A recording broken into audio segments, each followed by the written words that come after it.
So I'm going to be talking a little bit about marker training mechanics.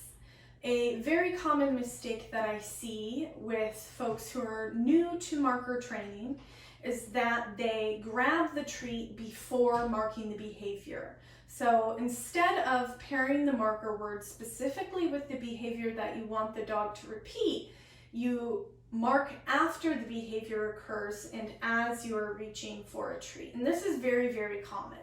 Or you reach for the treat first and then mark the behavior. And we don't want to do this because one, reaching for the treat before marking the behavior can act as a marker in and of itself to your dog, or at least present a really big distraction so that they're not actually thinking about what behavior they were doing when you said that marker word, okay? So it's really important to specifically time your marker with the behavior that you're looking for, and that marker buys you time to get a treat. So you mark and then you reach for a treat. So I'm going to show you what that would look like. Juno, break. So with my hands out of my pockets, I'm going to ask for a behavior. Juno, sit. Yep, I mark the behavior and then I grab the treat. Juno, touch.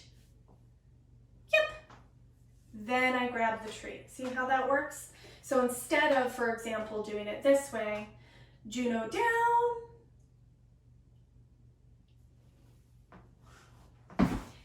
yep, right? So see how that's a little more sloppy? I actually marked her for popping back up into a sit, which was not my goal.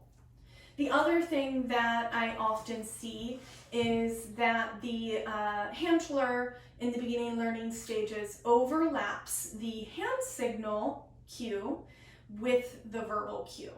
And that can be problematic because dogs will always be paying attention to your body language more than your words. So if you're overlapping a hand signal with the verbal cue, it is unlikely that your dog is going to be able to respond to just the verbal cue in the absence of the hand signal. So we want to always say the verbal cue first and then follow up with the hand signal. All right, let's see if Juno's willing to participate here. Sit. Yep. So she did the behavior on first request, so I just mark it and pay. Juno down.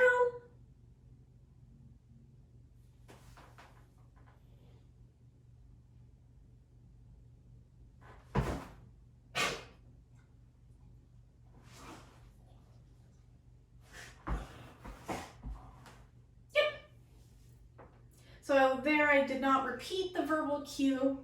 I just waited until her elbows hit the ground. I marked specifically that, and then I reached for a treat. Good girl. So with certain behaviors, when you're installing them, it is appropriate to have some treats in your hand so that you can use a really high rate of reinforcement, delivering one treat after the next after the next. However, when you have treats in your hand, you want to avoid holding them out in front of the dog while you're asking for a behavior. So instead, put the treats behind your back and get in a habit of holding your hands back here, whether or not you have treats in your hand or not, so that you can kind of produce the same result here. So I ask for a behavior, Juno touch, yep, and then I follow up with the treat there. Juno touch, yep, and then I follow up with the treat. Separating out the verbal cue from the hand signal. Juno sit. Yep. Good job. Juno down.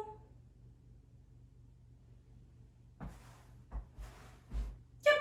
So as you can see, by allowing her space to think between hearing that verbal cue and then following up with that hand signal, I'm giving her the opportunity to respond to the verbal cue first without seeing the hand signal, all right? So she's able to process that down predicts this behavior of laying down when my human does this, all right? And that's how you help a dog learn how to perform behaviors on just verbal cue. and it will also help them learn how to perform behaviors with just a hand signal as well.